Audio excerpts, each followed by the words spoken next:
안녕하세요. 서울특별시의회 의정포커스 김현욱입니다. 안녕하세요. 김경란입니다. 지난 7월 1일 제11대 서울특별시의회가 개원했습니다.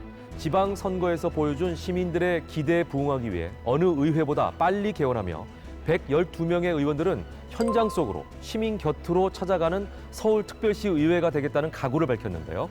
네, 함께하는 서울의 전진, 미래 세대를 위한 서울 교육의 개혁, 의회 주도 서울시정을 펼칠 것을 약속한 제11대 서울특별시의회는 지난 8월 하루 일정에 제313회 임시회를 열어 서울특별시 교육청이 제출한 제2회 추가 경정 예산안 14조 3,730억 원을 수정 의결했습니다. 추경 예산은 노후시설 개선과 안전한 교육 환경 조성에 재원이 우선 투입되도록 하고 기초학력 저하로 어려움을 겪는 학생들을 적극 지원하기로 했는데요. 이처럼 제11대 서울특별시의회는 서울 시민을 위해 적재적소에 예산을 사용하고 의정 활동을 펼치고 있습니다. 네, 제11대 서울특별시의회 제314회 임시회에서는 어떤 논의들이 있었는지 서울특별시의회 제314회 임시회와 함께하는 의정 포커스, 본회의 주요 활동 소개와 함께 지금 시작하겠습니다. 서울특별시의회 제314회 임시회가 9월 14일부터 9월 28일까지 15일간 열렸습니다. 이번 제314회 임시회는 9월 14일 개회식을 시작으로 서울시정 및 교육행정에 관한 질문을 비롯해 각종 현안을 처리했습니다.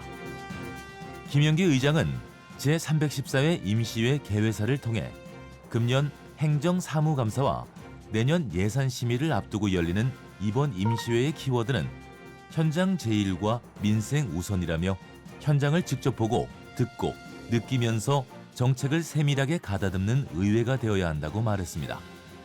정책의 최종 결정까지 하는 의회입니다. 결코 시장과 교육감이 아닙니다. 조례와 예산은 의회가 만들고 확정하기 때문입니다. 의회의 여가기능과 결정기능을 존중하시기 바랍니다. 납세자인 시민의 뜻을 존중하는 것은 의회의 의무입니다. 더 충실하게 또 겸허하게 세심하게 귀를 기울여야 합니다. 9월 15일부터 9월 19일까지 서울시정 및 교육행정 관련 질의를 시행하고 9월 20일부터 9월 27일까지 상임위원회별로 소관, 실, 본부, 국의 각종 안건을 심의했습니다. 아울러 9월 14일, 9월 27일 이틀간 열린 운영위원회에서는 서울특별시의회 행정사무감사 시기 및 기간 결정의 건, 우크라이나 민간인 등 인명살상 중지와 전쟁 종식 촉구 결의안 등 각종 안건을 심사하고 비서실, 정무부 시장실, 의회 사무처 소관 주요 업무를 보고받았습니다. 마지막 날인 9월 28일 본회의를 개최해 상임위원회에서 심도 있게 논의되어 부의된 각종 안건을 처리했습니다. 서울특별시의회 제314회 임시회에서는 조례안, 동의안 등을 비롯해 모두 131건의 안건을 심의 처리했습니다. 서울특별시의회 제314회 임시회에서 상임위원회는 각 소관부서에 대한 업무 보고와 일간의 여정을 마무리했습니다. 행정자치위원회는 서울시 공무원 수련원으로 활용하고 있는 속초 수련원과 가족 자연체험시설인 횡성 별빛마을을 방문해 안전 및 운영 현황을 점검하고 속초 수련원 증축 취소와 관련해 행정 절차를 성실히 이행할 것을 당부했습니다. 이 밖에도 어떤 논의가 있었는지 행정자치위원회와 기획경제위원회, 환경수자원위원회 소식부터 차례대로 살펴보겠습니다. 행정자치위원회가 서남권의 보편적 문화복지를 실현하기 위해 서서울 미술관을 건립하는 것은 필요하지만 성북구와의 토지 무상 사용을 예로 들며 구유지를 무상으로 사용하는 부분에 있어 명확하게 합의해 줄 것을 주문했습니다. 처음에는 시작은 구가 부지를 무상으로 주겠다 하고 시설은 서울시가 하기로 하고 진행을 하는데 진행을 하다 보니 자꾸 구가 그 후에 추가적인 요구를 하다가 사실은 서울미술관의 문제가 지금 시작하지만 비슷한 형태로 가고 있는 게 아니냐 이런 생각입니다. 또한 소공인 경쟁력 강화 및 협력 체계 구축을 위해 설립 예정인 광역 소공인 특화 지원센터가 수재화의 거리인 성수동에 들어선다고 하지만 수재화에 특화되어서는 안 된다며 지적했습니다. 향후 설립이 되고 운영을 하실 때 수재화뿐만이 아니라 다른 소공인분들한테도 그런 어떤 소외감이라든가 그런 다른 마음을 느끼지 않을 수 있도록 이렇게 여러 소공인들의 그 분야를 다 담는 그런 센터를 해주시기 바랍니다. 기획경제위원회가 서울시정에 대한 공로가 현저하고 귀감이 되는 외국인에게 수여하는 외국인 명예시민을 선정함에 있어 좀 더 객관적이고 세분화된 기준을 적용해 줄 것을 당부했습니다.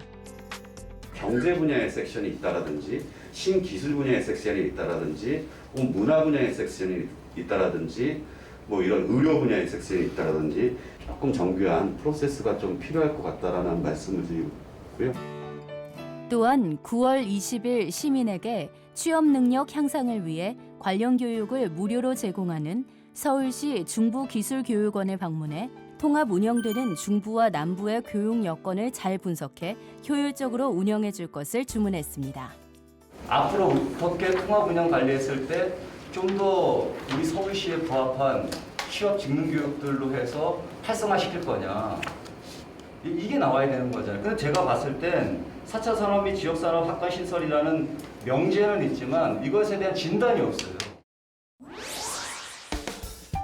환경수자원위원회가 한강공원의 테니스장 이용 요금을 올리는 것에 대해 요금을 올리는 것보다 시민들이 불편 없이 이용하도록 관리에 최선을 다해줄 것을 당부했습니다.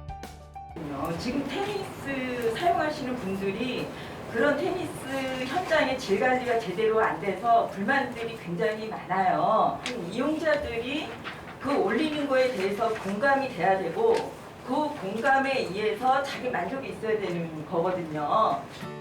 또한 11월 예정된 2022년도 행정사무감사를 앞두고 9월 22일 서울에너지공사를 방문해 업무 보고를 받고 그린에너지 및 스마트에너지 시설, 목동 열병합 발전소, 발전설비 및 제어실 등 시설을 꼼꼼히 둘러봤습니다. 앞으로 이게 지금 추세가 계속 이걸 우리나라에서 할 수 있는 거는 아닌 것 같은데 지금 어떻게 이거 앞으로 더 발전시키고 어떻게 할 수 있는 방향이 뭔지 지금. 제314회 임시회에서 가결된 많은 조례안 중 서울 시민이라면 알아야 할 조례안. 행정자치위원회, 서울특별시 시민사회 활성화와 공익활동 증진에 관한 조례 일부 개정 조례안. 시민의 공익활동이 지속가능한 서울시를 만들기 위해 서울시의 관리 감독 권한 등을 침해하지 않도록 시민사회 활성화위원회의 권한을 조정하고 MPO 지원센터가 설치 목적에 부합하도록 센터 명칭 및 기능을 조정했습니다. 환경수자원위원회, 서울특별시 야생생물 보호 및 관리에 관한 조례안. 야생생물과 서식환경을 체계적으로 보호, 관리해 사람과 야생생물이 공존하는 자연환경을 만들기 위한 조례입니다. 이 조례를 통해 서울시가 조성하는 신규 인공구조물에 야생동물이 충돌하지 않도록 심히 자문할 수 있게 됐습니다.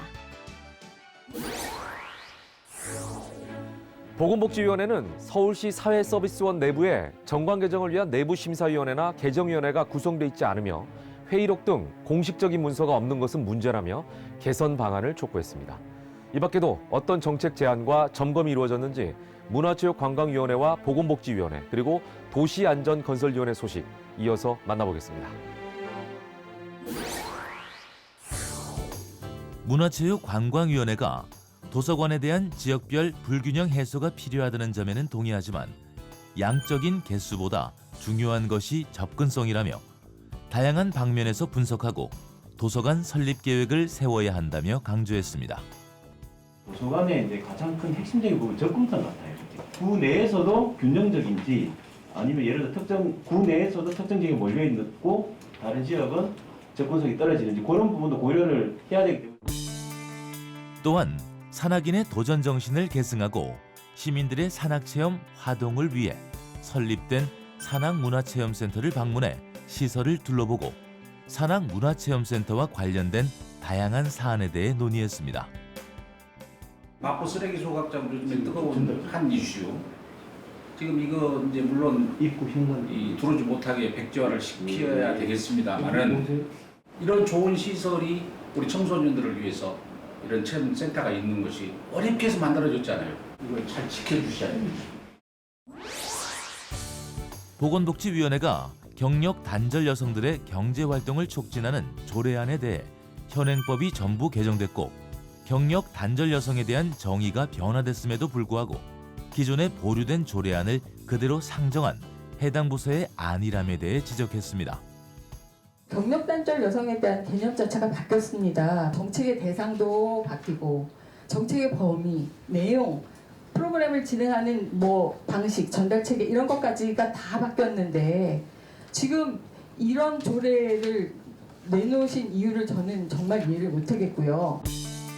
또한 육아종합지원센터를 방문해 시설 점검과 주요 사업에 대해 업무 보고를 받고 교육의 질과 직접적인 관련이 있는 보육교육 직원을 위한 시설 개선을 촉구하는 한편 좀 더 세심한 인사관리를 주문했습니다. 실질적으로 현장에서 필요한 것이 뭐지? 라고 해서 그런 요구 분석을 통해서 프로그램이라든지 이런 것들을 개발하고 매뉴얼을 보급한 그런 사례가 있으십니까? 이렇게 조금 현장에서의 그런 문제들을 정확하게 캐치해서 해야지 않을까 이런 생각이 듭니다. 도시안전건설위원회가 서울기술연구원과 서울연구원 통폐합 논의에 대해 일부 연구 중복성 문제는 충분히 조율할 수 있음에도 불구하고 성급하게 통폐합을 추진한다며 비판했습니다. 서울연구원으로서 하기에는 좀 한계가 있어서 기술연구원을 만들지 않았습니까? 이제 제대로 걸음마를 띄고 기술연구원 자리매김을 하는데 여기에 대해서 통폐합으로 해가지고 싹을 잘라버린다. 저는 이건 정말 잘못됐다고 보여지고요. 또한 서울종합방재센터를 방문해 소방재난본부로부터 서울종합방재센터 운영 상황을 보고받으며 종합상황실에서 서울 시민들로부터 다급하게 걸려오는 실시간 접수 및 대응 상황을 점검했습니다. 현재 소방이 어떻게 보면 되게 중요한 부분이라고 생각을 해요. 혹시나 법령이나 이런 것 때문에 어떤 좀 어려운 점을 갖고 있다. 혹시 이런 게 있으시면 한번 말씀해 주시면 제가 참고를 좀 하겠습니다. 제314회 임시회에서 가결된 많은 조례안 중 서울 시민이라면 알아야 할 조례안, 문화체육관광위원회, 서울특별시 공정관광 육성 및 지원조례 일부 개정 조례안, 공정관광의 새로운 트렌드로 각광받는 제로 웨이스트의 일환으로 관광객, 지역주민, 관광사업자가 에너지와 자원의 사용을 최소화해 환경훼손을 줄이고 지역경제와 상생 발전할 수 있도록 조례안을 개정했습니다. 보건복지위원회, 서울특별시 스토킹 범죄 예방 및 피해 지원에 관한 조례안.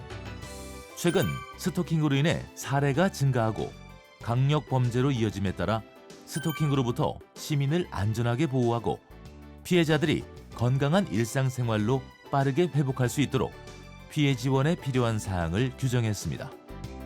도시안전건설위원회, 서울특별시 재난사고조사위원회 구성 및 운영 조례안, 서울시 관내에서 발생한 재난에 대한 조사, 문제점 분석 등을 위해 재난사고조사위원회를 시 자체적으로 설치 구성할 수 있도록 했는데요. 서울시 재난 예방 및 대응력을 높이기 위해 조례안을 개정했습니다. 도시계획균형위원회는 안전하고 행복한 서울 시민의 삶에 대한 비전을 제시하는 도시기본계획에서 기후변화에 대한 대응이 부족하다며 기후변화와 탄소 중립 정책의 중요성을 강조했습니다. 이 밖에 어떤 정책 제안과 점검이 이루어졌는지 계속해서 주택공간위원회, 도시계획균형위원회, 교통위원회, 교육위원회 소식까지 전해드리겠습니다. 주택공간위원회가 한 세기가 넘도록 높은 담장에 둘러싸여 있던 경복궁 옆 송현동 부지에 대해 원만한 보상 합의를 진행하고 안전하게 시민 임시개방 행사를 진행해 줄 것을 당부했습니다. 10월 7일에 열린 송현 녹지광장 시민 개방 행사는 가능할까요? 아직 그 민가도 지금 협의가 안 돼 있는데 이게 가능해요? 민가하고 좀 협의를 해가지고 깨끗한 곳에서 좀 행사를 좀 하게끔 노력 좀 해주십시오. 예.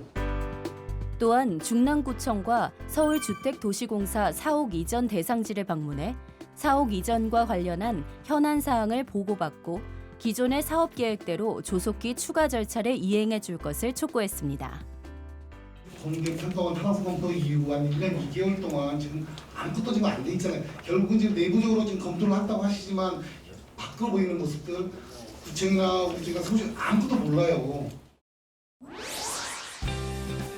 도시계획균형위원회가 2040 도시기본계획에 대해 향후 20년 서울이 지향할 도시 공간의 미래상을 담은 장기 계획인 만큼 서울의 경쟁력과 앞으로의 변화에 대해 다각도로 검토해 줄 것을 주문했습니다.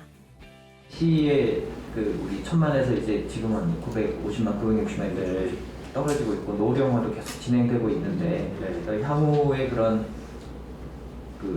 인구 변화도 같이 고려를 해가지고 좀 구상을 좀 해주시면 좋지 않을까라는 생각도 좀 들고요. 여기 또한 동대문 디자인 플라자를 방문해 서울 디자인 재단으로부터 업무 보고를 받고 D숲, 미디어 아트 갤러리, DDP 디자인 스토어 등 주요 업무 시설을 직접 둘러봤습니다.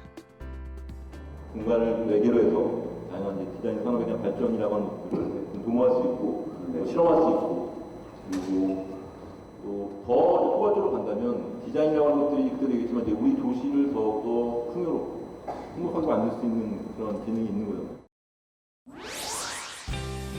교통위원회가 코로나19로 인한 수입 결손 보전을 위한 서울교통공사의 공사체 발행에 대한 논의가 있었습니다. 매년 발생하는 적자를 해결할 수 있는 근본적인 방안을 마련할 것을 주문했습니다. 요즘 지하철에 약국, 병원들로 쓰는 거 내가 봤습니다. 이렇게 새로운 규제나 제약을 풀어서 해줬다는 게 굉장히 고무적인 일이라고 생각해요, 저도. 그래서 이렇게 자꾸 새로운 신동력을 끌어낼 수 있는 일들을 만들어주시고 또한 동북선 도시철도 건설 현장 중 차량기지 현장을 방문해 일대에 위치한 지하 차량기지 공사 현장을 둘러보고 주변 지역의 민원에 적극적으로 대응해 공기에 차질이 발생하지 않도록 최선을 다해줄 것을 당부했습니다. 주변 현장의 민원이 가장 요즘에는 어느 공사 현장이든 아주 어려움을 겪고 있고 실제 공기에 차질도 생기는 일들이 벌어지기 때문에 발파 이런 부분에서 허용 기준치 내에 있다 하더라도 그거보다 더 낮추는 노력을 경주를 하셔야 될 것 같고요. 교육위원회가 국공립기관과 사립기관에 대한 감사를 실시할 때의 기준에 대해 질의하며 분명 시스템이 다르기 때문에 일정한 기준으로 감사를 하는 것은 문제가 있다고 지적했습니다. 사립학교하고 공립학교하고 자원체계, 지원체계가 다르잖아요. 그러니까 감사를 하는 기준도 조금 형평성 있게 달라야 되지 않은가라고 보는데 정의라는 것은 사실은 서로가 형평성 있게 정의롭고 그러지는 않아요. 또한 교육연수원을 방문해 교직원의 전문성 향상과 소통, 공감을 위한 연수 프로그램 운영 현황 등에 대해 보고받고 연수원 내 온라인 스튜디오, 스마트 연수 시철 등 온라인 연수 시스템 구축 사항을 점검했습니다. 연수라는 걸 하면서 지금 진짜 중요한 게 뭔지 모르고 그냥 진행하시는 것 같은 느낌이 들어가지고요. 그런 생각이 들고요. 하반기에만 하는 게 아니라 상하반기 나눠서 해야 된다 생각을 하고 있어요. 개인적으로 그런 거는. 인간관계가 하반기에 몰아서 할 수 있는 것이 아니지 않습니까? 제314회 임시회에서 가결된 많은 조례안 중 서울시민이라면 알아야 할 조례안, 주택공간위원회, 서울특별시 주거기본 조례 일부 개정 조례안. 현재 비주택 거주자에게 임대주택을 공급하고 있으나 경제, 사회적인 문제로 임대주택 입주가 어려운 시민들을 위해 보증금과 이주비를 지원하는 등 지역사회에 안정적으로 정착할 수 있도록 지원 체계를 정비했습니다. 도시계획균형위원회, 서울특별시 청년기본조례 일부 개정 조례안. 서울시 청년들이 다양한 문화활동에 참여할 수 있도록 예산 지원 근거 규정을 마련한 조례로 필요한 경우 시장이 예산의 범위 내에서 이용권 등을 지급할 수 있도록 하는 조항을 신설했습니다. 교통위원회, 서울특별시 버스정책시민위원회 조례 일부 개정 조례안, 버스정책, 노선 조정, 서비스 시설 개선 등 버스를 이용하는 시민들의 의견을 듣기 위해 운영하는 버스정책시민위원회 분과위원회가 내실 있게 운영될 수 있도록 조례 개정을 통해 체계를 개편했습니다. 야외로 나들이 하기 좋은 계절이 오면서 가족들과 어디론가 훌쩍 떠나고 싶으신 분들 많으시죠. 특히 아이들이 있는 가정이라면 코로나19로 많은 활동을 하지 못한 아이들에게 특별한 경험을 해주고 싶으실 겁니다. 네, 그래서 오늘 시민 이수다에서 특별한 곳을 다녀왔습니다.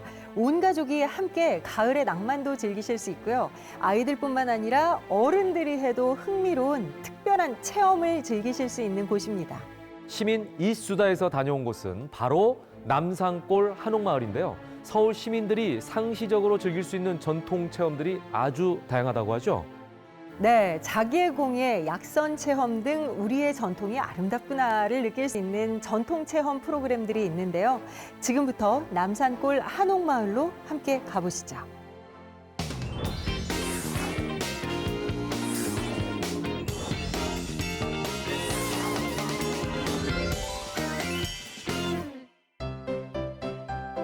볼거리 즐길 거리를 찾아 서울이 수다, 남산골 한옥마을에 나와 있습니다. 사계절 내내 다채로운 매력을 지녔지만 가을의 색채를 입은 남산골 한옥마을의 정취는 더욱 아름다운데요. 가을 풍경 보러 왔냐고요? 아니죠. 특별한 전통 체험 속으로 함께 가보시죠. 남산골 한옥마을은 예부터 경관이 수려하고 맑은 물이 풍부해 예술과 풍류가 넘쳐났던 남산골에 시내에 산재한 서울시 민속자료 한옥 5채를 이전 복원하면서 1998년 개관했습니다. 사대부 가옥부터 서민 가옥까지 당대의 생활 방식을 한자리에서 볼 수 있도록 집은 물론 이들의 신분에 걸맞은 가구들까지 배치해뒀습니다. 남산골 한옥마을에서는 약선 체험, 한지 공예, 활 만들기, 한옥 만들기 등 다양한 전통 체험 프로그램을 운영하고 있어 남녀노소 모두에게 많은 사랑을 받고 있습니다. 지금 자개공예 체험을 해보러 왔어요. 그 옛날에 할머니 댁에 있었던 자개 서랍장이 기억이 나는데 빛깔이 굉장히 아름다웠던 걸로 기억하거든요. 같이 한번 만들러 가볼게요. 자개공예 체험 프로그램은 자개 마그넷 만들기, 복을 담은 민화와 자개공예, 자개로 그리는 남산골 풍경 중 미리 선택한 프로그램을 체험하면 되는데요. 네, 자개공예 체험에 오시면 평소에 접해보실 수 없던 자개와 전통 기법을 활용해서 마그넷, 그립톡, 미나 도안을 직접 장식해보실 수 있고요. 또 천연 자개를 통해 빛나는 전통공예의 매력을 느끼실 수 있습니다. 천연 자개로 나만의 자개공예 작품을 직접 만들 수 있는 전통 체험 프로그램입니다. 소라 아니면은 이렇게 진주 껍데기 안쪽에 반짝반짝거리는 부분을 자개라고 해요. 원래 이렇게 엄청 조개 껍데기가 울퉁불퉁하고 거칠죠. 그러니까요. 여기를 갈고 광을 내면 이렇게 앞뒤가 반짝반짝한 자개가 탄생이 돼요. 우선 자개공예에 대한 선생님의 설명을 듣고 미리 선택한 호작도를 그려봅니다. 한 땀 한 땀 조심스럽게 자개를 민화에 입혀보는 리포터. 오! 짠! 너무 예뻐요. 또 잘한 것 같아요. 네, 완전 잘하셨어요. 제가 자개공예로 만든 호작도입니다. 이거 액자 하나 해가지고 집 벽에다 이렇게 걸어놓으면 너무 예쁠 것 같아요. 그렇죠, 너무 예쁘죠. 선생님의 도움을 받아 완성했습니다. 남산골 한옥마을에 오셔서 저처럼 전통체험도 해보시고 전통가옥과 정원도 둘러보시길 바랍니다. 만약 남산골 한옥마을에 직접 방문이 어려우시다면 남산골 한옥마을 홈페이지에서 온라인 체험 키트를 구매해 체험해보시는 것도 좋을 것 같습니다. 지난 9월 말 김현기 서울특별시 의장과 남창진 부의장, 우영찬 부의장 등 의장단을 비롯한 16명의 시의원이 새롭게 장기기증에 서약했습니다. 일찍이 장기기증 서약을 한 23명을 포함해 서울특별시의회 112명의 의원 중 34%가 장기기증 희망을 등록한 것인데요. 네, 2020년 말 기준 서울시의 장기기증 희망 등록률은 4.1%인 만큼 서울특별시 의회 의원들의 장기기증 서약은 매우 뜻깊은 일이 아닐까 싶습니다. 스위스의 경우 만 16세 이상 시민은 원칙적으로 장기기증에 동의한 것으로 간주하고 원치 않는 경우에만 거부 절차를 받게 돼 있다고 하는데요. 분명 장기기증이 쉬운 선택은 아니겠지만 의미 있는 일인 것만큼은 누구나 공감하실 겁니다. 맞습니다. 장기기증은 누군가의 죽음을 의미하지만 누군가에게 생명을 주는 소중한 일인 만큼 많은 시민들이 한 번쯤 장기기증에 대해 깊게 생각해 보시면 좋을 것 같습니다. 일교차가 심한 계절입니다. 건강에 유의하시길 바라며 서울특별시 의회 의정 활동에도 많은 관심 가져주시길 바랍니다. 서울특별시 의회 제314회 임시회와 함께한 의정 포커스는 여기서 마치겠습니다. 시청해 주신 여러분 고맙습니다.